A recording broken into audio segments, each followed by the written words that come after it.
And welcome back. आप देख रहे हैं बारान रहमत। सबसे पहले जी आज ज़रा जिक्र करना चाहेंगे इस्लामी तारीख़ के एक सुनहरे बाब का। हम जानते हैं कि हिजरत मदीना के बाद सबसे बड़ा मसला जो हुज़ूर अकरम सल्लल्लाहु अलैहि वसल्लम और मुसलमानों को उस वक्त दरपेश था कि महाजिरीन की आबादकारी कैसे कराई जाए। वो जो इस्लाम के लिए और हुज़ूर अकरम सल्लल्लाहु अलैहि वसल्लम की अक़ीदत में उनसे मोहब्बत के लिए सब कुछ अपना छोड़कर हुज़ूर अकरम के साथ मदीना तशरीफ़ ले आए थे, उनको दोबारा आबाद कैसे कराया जाए।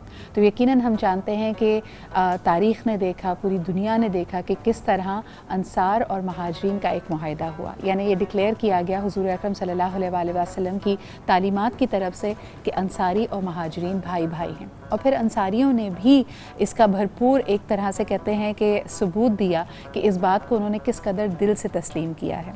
उस वक्त जो उनकी आपस में कनेक्शन बनी है उसको कहा जाता है मवाख़ात, यानी एक ऐसा मुआहदा, एक ऐसा वादा कि हम अपने महाजिरीन भाइयों की भरपूर मदद करेंगे, और इस अख़ुवत के जज्बे से सरशार होकर ये मुआहदा किया गया। तो आज मवाख़ात का मैं ज़िक्र इसलिए कर रही हूँ क्योंकि हमारे मेहमान होंगे सितारा इम्तियाज़ डॉक्टर अमजद साकिब साहब, जो कि फ़ाउंडर हैं अख़ुवत फ़ाउंडेशन के। पूरी दुनिया में ये एक जीती जागती मिसाल है मवाख़ात की भी, और मदद, हमदर्दी और एहसास की भी। ये सूद के बग़ैर छोटे कर्ज़े हसना प्रोवाइड करते हैं, और अब अल्हम्दुलिल्लाह एक बहुत बड़ा नेटवर्क है जिसमें बच्चों की तालीम से लेकर लोगों के रोज़गार, हेल्थ केयर, तमाम ही चीज़ों का ख़याल रखा जाता है। इसमें अल्लाह ताला ने ख़ास बरकत दी है। लेकिन इस ख़याल को, इस थीम को किस खूबसूरती से डॉक्टर साहब आगे लेके चले हैं, इसके लिए उन्होंने एक थीम, एक एंथम लिखा। और मुझे आपको बताते हुए बड़ी ये खुशी महसूस हो रही है, because I consider myself as one of the a friend of Akhuwat. और इन्होंने बड़ी खुले दिल के साथ और बड़ी मोहब्बत के साथ मुझे हमेशा अख़ुवत में वेलकम किया। आई वॉज़ रिसेंटली देयर क्योंकि अख़ुवत ने अपनी कई दिहाइयाँ भी कम्प्लीट की हैं of work, of passion and service to the community. तो मैंने देखा, और जब अमजद साहब से मैंने पूछा तो आपको भी जानकर ये बहुत हैरत होगी, और ये बड़ी ज़बरदस्त मिसाल है कि ये एंथम उन्होंने मस्जिद नबवी में लिखा, यानी गुंबद खज़रा के साए में अपने तमाम तर जो ख़यालात हैं, अपनी जो सोच है, उसको एक तरह से कहना चाहिए कि इंस्पायर हो के this anthem was put together. और ये मेरे ख़्याल में रमज़ान में एक बेहतरीन पैगाम है, ना सिर्फ अख़ुवत फ़ाउंडेशन के लिए बल्कि हम सब के लिए। तो आइए सबसे पहले हम आपको दिखाते हैं मवाख़ात का एंथम। जी जनाब, बेशक हम मवाख़ात हैं और पूरी मुस्लिम उम्मा के लिए ये एक बहुत ही बेहतरीन पैगाम है। हमारे साथ मौजूद हैं डॉक्टर मोहम्मद अमजद साकिब साहब। आप फ़ाउंडर हैं अख़ुवत फ़ाउंडेशन के, बल्कि इस तमाम इंस्पिरेशन है, इनिशिएटिव हैं, और यकीनन इनकी जो ज़बरदस्त सर्विसेज रही हैं उसकी बदौलत इनको सितारा इम्तियाज़ से भी नवाजा गया है। पाकिस्तान के लिए जो इनकी खिदमात हैं, लोगों के लिए जो इनकी खिदमात हैं, वो यकीनन मशाअल्लाह राह हैं। अस्सलाम वालेकुम डॉक्टर साहब, हमारे साथ आप मौजूद हैं। जी वालेकुम अस्सलाम जी, आप खैरियत से हैं? अल्हम्दुलिल्लाह डॉक्टर साहब, बहुत ही खूबसूरत एंथम है, मैं तो इसकी फ़ैन हूँ ही। और आज मुझे लगा कि हमारी रमज़ान ट्रांसमिशन में ये बेहतरीन मौका है इस पैगाम को लोगों तक पहुँचाने का। तो यकीनन जिस तरह के इंट्रोडक्शन में हमने कहा कि महाजिरीन और अंसार की लेगेसी है मवाख़ात, लेकिन अख़ुवत के लिए मवाख़ात क्या है और अख़ुवत की शुरुआत कैसे हुई, ये आप हमें ज़रूर बताइए। जी थैंक यू वेरी मच दोबारा से आपका, आपके नाज़रीन का। बात यह है कि अख़ुवत जो है ना, ये मवाख़ात की जो पैगाम है उससे अखज़ किया हुआ एक अदारा है जी। यानी हमारी जो फिलोसॉफिकल इंस्पिरेशन है, जो हमारी माखज़ है, चश्मा फैज़ है, वो मवाख़ात का वो अजीम फ़लसफ़ा और पैगाम और वाक़या है, जिसके तहत नबी पाक सल्लल्लाहु अलैहि वसल्लम ने एक महाजिर और एक जो हमारा अंसारी में अंसार थे, उनके दरमियान रिश्ता जोड़ा और कहा कि इस रिश्ते की वसत से आप दूसरे की मदद करेंगे, एक दूसरे के भाई हैं। तो हम कहते हैं कि आज के अहद में भी मवाख़ात की उसी स्पिरिट को दिखाया जा सकता है। हैव्स अगर 50% हैं तो हैव नॉट भी 50% हैं। बिल्कुल। इनमें से एक शख्स के साथ रिश्ता बना ले, उसके नतीजे में वही फ़ज़ा दोबारा से कायम हो सकती है और हम एक खूबसूरत मुआशरा बनाने में कामयाब हो सकते हैं। बेशक ये है वो इंस्पिरेशन। तो हमने इसी हवाले से कहा कि हम ये काम करने की कोशिश करेंगे, और इस अदारे का नाम भी फिर उसी हवाले से अख़ुवत रखा गया। तो गोया अख़ुवत एक नाम भी है, एक विजन भी है, और एक फ़लसफ़े से फैज़याब होने की आरज़ू कर कोशिश की। मुझे तो ये कह लेने दीजिए डॉक्टर साहब कि ये मोहब्बत और अक़ीदत जो हुज़ूर अकरम सल्लल्लाहु अलैहि वसल्लम से, जिस तरह आपने इसको मवाक़ात के जज्बे से और इस तारीख़ के सुनहरे बाब से जोड़ा है, मेरे ख़्याल में जो इसकी बरकत है उसमें ये भी नाता बड़ा, ये निस्बत भी बड़ी इंपॉर्टेंट है। मैं अपने नाज़रीन को बता रही थी कि ये एंथम आपने अल्हम्दुलिल्लाह मस्जिद नबवी में इसको लिखा, इस कलाम को। और दूसरा ये भी कि हम पूरी दुनिया में देखते हैं कि बहुत सारे माइक्रो फाइनेंस इनिशिएटिव्स दिए गए। हम एक ज़माने में ग्रामीण बैंक का नाम सुनते थे, लेकिन क्योंकि इसमें ख़ास एक आपकी उनसियत और एक आपका तक़द्दुस हुज़ूर अकरम सल्लल्लाहु अलैहि वसल्लम की तरफ है, तो इसकी बरकत हम देखते हैं कि दिन ब दिन इसका फैलाव, इसका जो इम्पैक्ट है वो बढ़ता चला जा रहा है। कुछ इस बारे में कहेंगे? जी बिल्कुल, आप दुरुस्त कह रही हैं। हमारी इसमें जो भी कामयाबी हुई है ये किसी शख्स की या लोगों की या सिस्टम की कामयाबी नहीं है, ये इस तसव्वुर की सतह है। एक बड़े तसव्वुर से अगर आप जुड़ जाएं तो आपको भी कामयाबी नसीब हो सकती है। तो ये सारा का सारा करिश्मा, मौजज़ा और ये जो हासिल है ये अल्हम्दुलिल्लाह मवाक़ात की बरकत की है। और फिर दूसरा इसमें एक और निज़ाम पड़ गया, शामिल हो गया। हमने कहा कि मवाक़ात के जज्बा के तहत हम एक कर्ज़ हसन फंड बनाएंगे और उसके बाद सूद के बगैर हम कर्जे देंगे। यानी दूसरी इस्लामी तालीम भी इसमें शामिल हो गई कि सूद के बगैर हमें एक मुआशरा तामीर करना है। अल्लाह ताला का हुक्म है कि सूद से तो अल्लाह और उसके रसूल सल्लल्लाहु अलैहि वसल्लम से जंग के मुतरादिफ है। तो ये दोनों तसव्वुरात जब इंसाफ और कुर्बानी के मवाक़ात की सूरत में और सूद के बगैर एक इकॉनमी की तामीर जो है वो अल्लाह से जंग से बचने की ख्वाहिश के तहत, तो उनके नतीजे में आज आप देखें कि ये दुनिया का सबसे बड़ा कर्ज हसन का प्रोग्राम है और हम 150 अरब के लगभग रकम 44 लाख कर्जों की सूरत में पेश कर चुके हैं। इससे बढ़कर आप और क्या सबूत मांगेंगे कि अल्लाह ताला सदके को बढ़ाता है और सूद को कम करता है। लेकिन डॉक्टर साहब मुझे ऐसा लगता है ये सिर्फ शुरुआत है। इंशाअल्लाह ताला Akhuwat has a long way to go. और जिस तरह इस विजन के साथ हम देख रहे हैं कि तालीमी सरगर्मियाँ भी हैं, you are creating the leaders of tomorrow. और इनफैक्ट टुडे ये जो हम बच्चे बच्चियों को इस एंथम में देख रहे हैं, ज़ेर तालीम हैं, ये अख़ुवत के मुख्तलिफ़ इनिशिएटिव्स में ज़बरदस्त इंफ्रास्ट्रक्चर आपने खड़ा किया है। इसके अलावा मुख्तलिफ़ जो इनिशिएटिव्स हैं वो वाकई लोगों के दिलों को छू रहे हैं, चाहे वो किसान हो, ख्वाजा सरा हो, छोटे बच्चे हों, चाहे उनका खाने पीने का मसला हो या फिर कोई और मसाइल हों, उसमें यकीनन अख़ुवत पेश है। बहुत शुक्रिया हमारे साथ मौजूद होने के लिए और मवाक़ात के इस पैगाम को हमारे नाज़रीन पाकिस्तान के और दुनिया के चप्पे चप्पे तक पहुँचाने के लिए। बहुत शुक्रिया डॉक्टर साहब मौजूद होने के लिए। अच्छा जी, स्टूडियो में जो हमारे साथ मौजूद हैं लोग, ज़रा उनसे भी आपका तारुफ करा देते हैं। आज first and foremost very dear friends of mine जिन्होंने हमारी जिम्मेदारियों को बांट लिया, यानी ये भी आप देखें मवाक़ात की एक आपको मिसाल यहाँ पे स्टूडियो में मिल जाएगी। हमारे साथ मौजूद हैं जी doctor Areej Haroon. Thank you so much Areej for making time. और आज ज़रा हमारा किचन संभाल लिया है गज़ाला जी ने, और सलमा जी की तरह तबीयत नासाज थी तो हमने देखा और हम सोच रहे थे शशो पंच में दे क्या करें, लेकिन उन्होंने कहा झटपट कोई बात ही नहीं है, मैं देख लेती हूँ, I look after the things. आइए गज़ाला से मुलाकात कराते हैं आपकी। किचन ही चली चलती हूँ मैं इसके लिए। अस्सलाम वालेकुम। वालेकुम अस्सलाम। सिद्रा क्या हाल है? बिल्कुल ठीक। और जिस तरह कहते हैं ना कि आपने इन रेसिपीज़ को भी अपना लिया है, मुझे बताएं आज क्या बनाने लगी हैं? आज हम बना रहे हैं पिज़्ज़ा बॉम्ब्स एंड हम बना रहे हैं ब्रेडेड ब्रेड, यानी जो मेरे लिए तो अपनी ब्रेड बनाना मुश्किल होता है, आप ब्रेड की भी ब्रेड बना रहे हैं। और हम बहुत मज़ेदार सा पास्ता बना रहे हैं, ज़बरदस्त, जो बहुत क्विक है। जैसे बच्चे आजकल आपको पता है इफ्तार में क्या होता है कि बहुत बोर हुए हुए होते हैं घर का खाना खा खा के, फिर वो हम पे एहसान करते हैं कि रोज़े रख रहे हैं, तो वो हर बात पे क्या होता है, I am fasting. Very good. और अच्छा, हमें ना कई लोगों के बारे में जब आप बैठते हैं इसी तरह पता चलता है कि what all they are about, और हमें पता ही नहीं था कि हमारे वो कहते हैं ना बगल में बच्चा शहर में ढंडोरा। गज़ाला जी इज़ माशाल्लाह गोल्ड मेडलिस्ट शेफ़।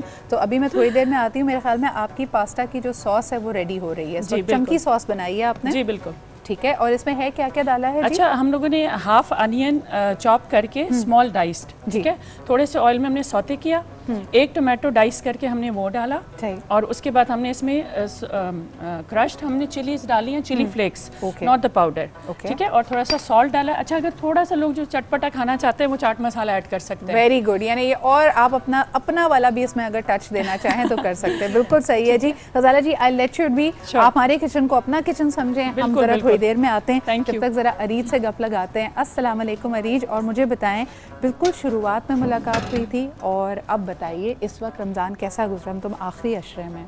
रमज़ान अल्लाह का शुक्र है अच्छा गुजर है, बस गर्मी बहुत है। हाँ। एंड क्योंकि ड्यूरेशन बढ़ती जा रही है रोज़े की। सच बताएं, आपके क्लाइंट्स ने वेट लूज़ किया है या पकौड़ों की वजह से वेट गेन नहीं, किया है? अच्छा मेरे पास 90% बहुत अच्छे क्लाइंट्स आते हैं। हाँ, जो तमीज़दार क्लाइंट्स बात सुनते हैं। बिल्कुल बिकॉज सही है। मेरे ख्याल से जहाँ पे वो डिसाइड करते हैं ना कि हमने वेट लूज़ करना है या अपने आप को हेल्दी लाइफस्टाइल अपना करना है, तो वो उस वक्त वो फर्स्ट स्टेप करके मोटिवेशन होती है कि हमने कंटिन्यू करना है। सही बात है। बहुत कम एक परसेंटेज आती है जो कहती है कंट्रोल नहीं होता, पकौड़े सामने आ गए हैं या समोसे, लेकिन ये कि मेजॉरिटी ऑफ द क्लाइंट्स वो अपने सारे घर वालों को हेल्दी ईटिंग पे लगा अच्छा, ये जो हम अभी मवाख़ात की बात कर रहे थे, इसमें देखें एक बड़ा खूबसूरत कॉन्सेप्ट है ऑफ सरेंडर, यानी आप नफ्स के लिए, नफ्स की और मादी चीज़ों के पीछे ना भागें। हम में से कई लोग अपनी पोजेशन को बहुत ही ज़्यादा अपने आप से जोड़ लेते हैं, और अरीज ये चीज़ हम यूजुअली घरों में प्ले आउट होते हुए देखते हैं। जब कहा तो जाता है, या ना खातून खाना कंप्लेन कर रही होती है कि मुझे किचन में कोई हेल्प नहीं कर रहा, लेकिन वो उसकी डोमेन भी होती है, वो चाहती भी नहीं है कि कोई और वहाँ पे आए। बिल्कुल सही कह रहे हो कि कोई इसकी चीज़ें छेड़े या कोई इंटरफेयर करे या कोई आके देखे क्या पक रहा है इसमें, ये कोई या किसी और की बनाई चीज़ की तारीफ हो जाए, वो भी आपको बड़ा गुस्सा चढ़ता है कि यार अगर दो खाने बने हैं और एक सास ने बनाया और एक बहू ने बनाया है तो दूसरे वाले की ज़्यादा तारीफ नहीं होनी चाहिए। लेकिन मेरे ख्याल से यहाँ पे वो हमारी जितनी भी इस्लामिक टीचिंग्स हैं ना, वो यहाँ पे अप्लाई होती है। जब आप मिलके काम करें और आप दूसरे को भी उसी तरह अप्रिशिएट करें जितना आप अपने लिए चाह रहे हैं कि कोई अप्रिशिएट करें। तो और हेल्प करनी चाहिए मेरे ख्याल से घरों में, स्पेशली रमज़ान में बच्चों को चाहिए अपनी मदर्स की करें, हस्बैंड्स को ऐसे चाहिए कि बहुत फरमाइशें ना करें कि हमें बहुत सारी चीज़ें खानी पीनी है। लेकिन पता है जिस चीज़ की आप फरमाइश कर सकते हैं वो है आपके सवालात या आपके लिए कोई ख़ास कलाम अगर आपको पसंद हो। और आज एक बहुत ही प्यारी नन्ही सी सना ख्वाह हमारे साथ मौजूद हैं, दुर्रे शहवार। अस्सलाम वालेकुम दुर्रे, क्या हाल चाल हैं तुम्हारे? बहुत प्यारा तुमने वाइट दुपट्टा, वाइट स्कार्फ पहना हुआ है। मुझे बताओ आज क्या सुनाने लगी हमें? अल्लाह करम आप सुना रही हैं और आपके पास माइक है और माइक में ही सुनाना है। ओके, चलो बिस्मिल्लाह करो। अल्लाह बहुत ही प्यारा पड़ा और वाकई अल्लाह के करम के हम सब तलबगार रहते हैं। और यकीनन आज प्रोग्राम की शुरुआत जब हमने हिजरत मदीना के वाक़े से की तो उसमें कई बड़े रोशन बाब और रोशन पहलू भी हैं।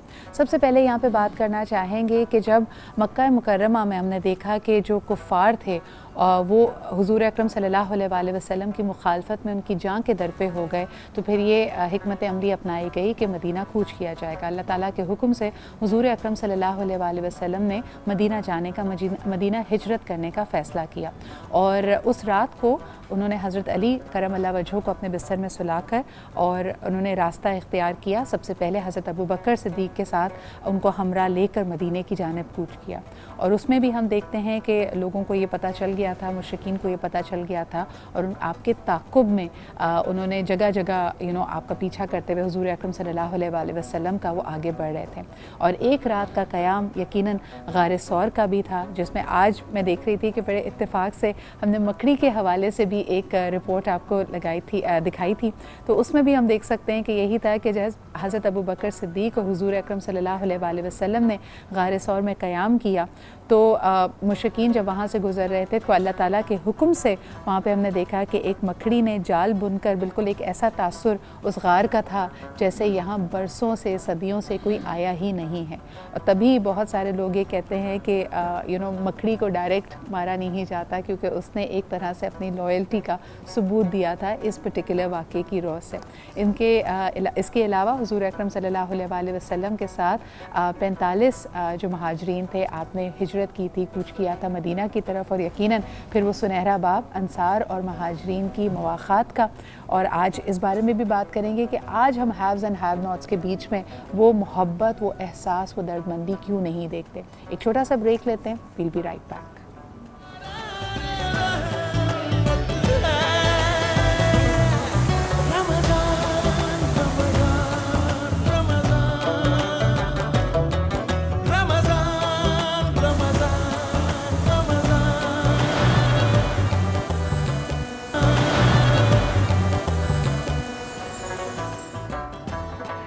Welcome back. आप देख रहे हैं बारान रहमत। बात हो रही है मवाख़ात की। यकीनन आपके जो सवालात हों सूद के हवाले से, बैंकारी के हवाले से या कोई फ़ाइनेंशियल मैटर्स हैं, आप मुझे वो ऑनलाइन भेज सकते हैं। हमारे साथ उलमा इकराम होंगे, उस बारे में भी बात करेंगे। लेकिन अरीज, आप क्या सोचती हैं? अभी हम जैसे बात कर रहे थे कि अल्हम्दुलिल्लाह पूरा महीना बहुत अमन व अमान से गुजरा है, लोगों ने खूब दुआएं की हैं, ज़ौक़ व शौक़ भी था इबादत का, और यकीनन एक जो ये वबाई मुश्किल है वो भी हमारे सामने। हम लोगों को ये भी बताते चलें कि 8 तारीख मेरे ख़्याल में आखिरी वर्किंग डे है, और उसके बाद से फिर एक लॉकडाउन की सिचुएशन होगी। सो प्लीज़ मेक श्योर कि वो अपनी तैयारियां कर लें। तो क्या क्या कर लें ईद से पहले? मेरे से ईद से पहले हमें जो है ना ये पहले सोचना चाहिए कि हमने ईद पे कहाँ विजिट नहीं करना और कहाँ करना है। बिकॉज मेरे ख्याल में कहीं नहीं करना, प्लीज़ घर में बैठे अपने घरों के पास। वही ये जो हम लोग देखो, हम बेसिकली खुद जब पढ़ते हैं तो एक दूसरे की हेल्प करना, दूसरे को फ़ायदा पहुँचाना, तो ये भी आप दूसरे को फ़ायदा पहुँचाएंगे अगर इस कोविड की सिचुएशन में आप थोड़ा सा एहतियात करें। आप बिल्कुल सही कह रहे हो। यानी पहले किसी की मदद करने का मकसद ये होता था कि आप घर बार छोड़ें, अपना टाइम सर्व करें और उसके पास जाएं। लेकिन इस पेंडेमिक में, इस वबा में हमें समझने की ज़रूरत है कि अगर हम अपने आप को रोकते हैं और घर में रहते हैं, इससे बड़ी सर्विस ये किसी की हमारी नहीं हो सकती। रिस्पॉन्सिबिलिटी है, और बहुत बड़ी रिस्पॉन्सिबिलिटी सिर्फ अपने लिए नहीं है, बिल्कुल अपनी इमीडिएट फैमिली, सोसाइटी, बहुत पूरी, मेरे ख्याल से अब तो ये पूरे वर्ल्ड की प्रॉब्लम बन गई हुई है। तो आपको एज ए होल ह्यूमन जो है ना स्पीशीज़ अपनी, उसके लिए मास्क लगाएं, डिस्टेंस रखें, ज़्यादा नहीं सोशल गैदरिंग्स करें। Superbly put. अच्छा जी, मैं देख रही हूँ कि गज़ाला ने वो बॉम्ब्स तैयार कर लिए हैं, और ये भी बड़ा ये नहीं, ये this is the favourite kind of bomb ना। वैसे आप कहते हैं कि यार कोई भी एक्सप्लोसिव्स हो तो ज़रा परेशानी का बायस बनते हैं, लेकिन आपने फ़ौरन झटपट उसको तैयार कर लिया। क्या नेक्स्ट स्टेप्स होने वाले हैं गज़ाला जी? नेक्स्ट हमने ये करना है कि पहले मैं थोड़ा सा रिकैप दे दूं जल्दी से, जो लोग सीख रहे हैं ताकि उनके लिए आसानी हो। हाँ। पहले ये कि हमने अनियन सौते किया, हाँ। उसमें डाइस टमाटो डाला, तो उसके बाद हमने क्रश चिली फ्लेक्स डाले, थोड़ा सा सॉल्ट डाला, केचप डाला, उसको सॉस बना के नूडल्स हमने पहले से बॉईल किए हुए थे।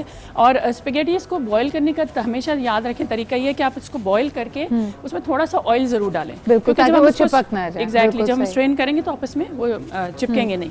उसके बाद हमने उस सॉस में हमने स्पेगेटीज मिक्स कर ली। अच्छा, डो जो हमने रेडी किया था, उसको हमने 2 कप मैदा, हाँ। 1 टीस्पून यीस्ट, 1 टीस्पून शुगर और 1 टीस्पून सॉल्ट।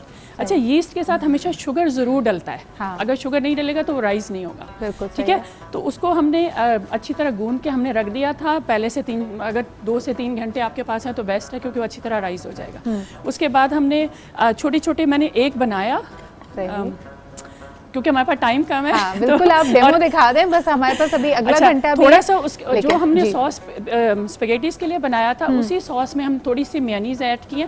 अच्छा, मेयोनीज ऐड अगर आपने करनी है तो सॉस को थोड़ा ठंडा होने दें, क्योंकि अगर गर्म में आप डालेंगे तो मेयोनीज मेल्ट हो जाएगी। ठीक है, तो वो हमने ठंडा करके उसके अंदर डाला, फिलिंग बनाई, छोटी सी रोटी बना के उसके सेंटर में ज़रा सा सॉस डाला, साइडों से हमने उसको बंद करके और बॉल बना के रख दिया। बिल्कुल सही। तो यानी जो पसंद के लोग हो ना, जो आप ज़्यादा पसंद करते हैं, उनमें फिलिंग ज़्यादा डाल दें। जो एमी वाले आपको पसंद ना आ रहे हो ना ज़्यादा मेहमान, वहाँ पे कम, ज़रा कंजूसी से थोड़ा कम डाल दें, है ना जी। तो ये तैयार हो गया, they ready to be popped into the oven. इसके अलावा दूसरी रेसिपी है ब्रेडेड ब्रेड की। यानी हम, मेरे लिए तो अपने बालों को संभालना मुश्किल होता है, लेकिन आप चाहें तो आप अपनी ब्रेड को भी लेके चल सकते हैं। अच्छा जी, अब आगे बढ़ते हैं। हमारे साथ अरीज मौजूद हैं। अरीज, मुझे ये बताएं कि वैसे तो मुझे बिल्कुल अच्छा नहीं लगता कि रमज़ान की और इफ्तार के जो आइटम्स हो उसकी न्यूट्रिशनल वैल्यू पूछा जाए, लेकिन आप खुश हैं ना अगर हम पिज़्ज़ा बॉम्ब खा लें? पिज़्ज़ा बॉम्ब भी खा लें, और हाँ। जो स्पेगेटीज बना रही हैं तो इनमें वेजिटेबल्स का जो रोल है ना, एक जो बच्चे नहीं खाते सब्जियाँ, मेजॉरिटी हम लोगों के बच्चे नहीं खाते सब्जियां, तो उनको आप अगर बहुत सारी वेजेस डाल के उसमें कोई मैक्रोनीज ऐड कर दी, नूडल्स ऐड कर दिए, तो अच्छा ऑप्शन हो जाता है किसी तरीके से। किसी ने कहा कि बच्चे अगर मीट नहीं खाते और आपको प्रोटीन चाहिए, तो इज़ इट पॉसिबल कि हम इसको टॉप कॉटेज चीज़ से कर दें? कॉटेज चीज़ कर सकते हैं आप। देखें, एग्स हैं, एग, क्योंकि बेक्ड एग जो है वो अगर आप ऊपर डाल दें और बेक कर दें ना, लजानिया जैसे हम बनाते हैं, वो भी आपकी प्रोटीन की सोर्स हो जाती है। अच्छा अरीज, आपके लिए ना बहुत सारे आपके फैंस ने मैसेजेस करने शुरू कर दिए हैं, तो मैं ज़रा क्विकली आपसे कुछ सवाल कर लूँ। एक तो जी, रोज़ा हो या ना हो, रमज़ान हो या कोई भी महीना हो, ख़वातीन का, बच्चियों का, लड़कियों का एक नंबर 1 प्रॉब्लम के बाल बहुत गिर रहे हैं, and I feel it is directly link to protein. लेकिन गोश्त वो कहते हैं हम खाते हैं, इसके अलावा सोर्सेज ऑफ प्रोटीन क्या, बालों का ख्याल? एक तो मीट ऑल टाइप्स, चिकन क्योंकि बहुत अच्छा नहीं हम लोगों का मिलता, तो इसलिए बेहतर है कि आप रेड मीट ले लें, मटन है, बीफ है। फ़िश बहुत अच्छी सोर्स है, विटामिन डी है, जिंक है, आप फ़िश लें। नट्स लें, नट्स नहीं खाते, सीड्स नहीं खाते, पम्पकिन सीड्स हैं, सेसमी सीड्स हैं, हाँ। सिद्रा के लिए बिल्कुल नहीं खाते, सब्जियां नहीं खाते ना जो हाई प्रोटीन लेकिन वेजिटेबल्स हैं। मैंने ये देखा है, हमने एक ट्रेल मिक्स बना के घर में रख लिया है और बच्चों को वो बहुत पसंद है। उसमें थोड़ा सा पहले मैंने उनको इंटाइज करने के लिए पता है क्या किया, मैंने थोड़ी सी चालाकी की अरीज, मेरे यानी नीस एंड नेफ्यू आए हुए थे तो मैंने कैश्यू नट्स, वॉलनट्स और आमंड्स तो डाले, उनको रेजन्स नहीं पसंद यानी, और मिठास ना हो तो नट्स भी नहीं खाते, तो मैंने थोड़े दिनों के लिए उसमें जेली गमी बेयर्स डाल दिए। तो वो उसकी एक आदत बनी कि अच्छा चलो एक जेली के साथ एक नट भी खा लेते, तो फिर आहिस्ता आहिस्ता हमने गमी बेयर्स कम और रेजन ज़्यादा कर दिए। तो मेरे ख्याल में थोड़ी सी चालाकी करनी पड़ती है। आप खजूर काट के डाल दें उसमें और वो भी मीठे हो जाते हैं। बच्चों को तो खैर देखें वाइट शुगर अवॉइड करनी चाहिए, जो नेचुरल मीठे हैं वो अवॉइड नहीं करने चाहिए। सही। तो आप फ्रूट्स के साथ भी दे सकते हैं, सीरियल है, बनाना डाला उसमें, योगर्ट के अंदर नट्स डाल दिए, वो एक आप बोल बना के दे दें, तो ये कि प्रोटीन भी चली जाती है, डेयरी भी चला जाता है, फ्रूट भी चला जाता है। अच्छा, हमारे घर में कल एक वाकया हुआ कि वो जितनी भी खजूर में अगर आमंड या कोई नट होता था तो बच्चे उसको बीज समझ के उसको उसी तरह अलग करके रख दिया। मैंने कहा बेटा ये खाने वाली चीज़ है, उन्होंने कहा नहीं, हमें तो कहा था कि ये बीज होता है, बीज अलग कर दिया। और कल एक और तकलीफ दे वाकया जी मेरे घर में जो हुआ, मेरी नीस और नेफ्यू ने अरीज, क्योंकि हम वही कहते हैं कि स्क्रीन टाइम बहुत है ना, तो हमने कहा क्या करें, हमने चूज़े एक 6 का पैक हमने लिया और कल बच्चे ने गार्डन में जाके चूज़ों से खेला, बड़े खुश हुए। कल भी शाम में फिर हम दोबारा निकले, उनको असर से पहले थोड़ा हमने कहा चूज़े भी थोड़ी वर्जिश कर लें, हम भी बाहर एंजॉय कर लें। तो कहीं से एक वही जालिम चील आई और हमारा एक चूज़ा ले गई। वो गुलाबी रंग का था, उसका नाम मेरी नीस और नेफ्यू ने पिंकर रखा हुआ था, तो पिंकर बेचारा कल चला गया, हमसे बिछड़ गया।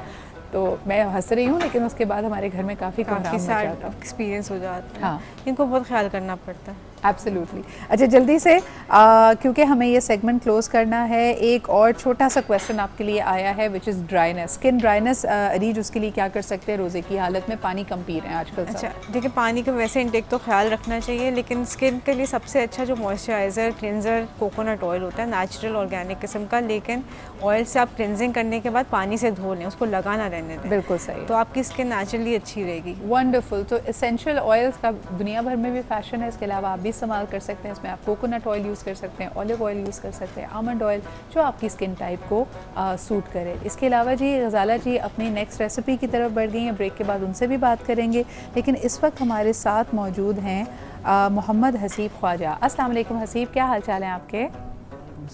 हम चाहते हैं कि आप भी हमें एक खूबसूरत सी नात सुनाएं और उसी के साथ हम एक ब्रेक की तरफ बढ़ेंगे। ब्रेक के बाद हाजिर होंगे, उलमाए कराम हमारे साथ होंगे। अरीज, आपका बहुत शुक्रिया यहाँ मौजूद होने के लिए। So let's take it forward. जी हसीब, बिस्मिल्लाह कीजिए।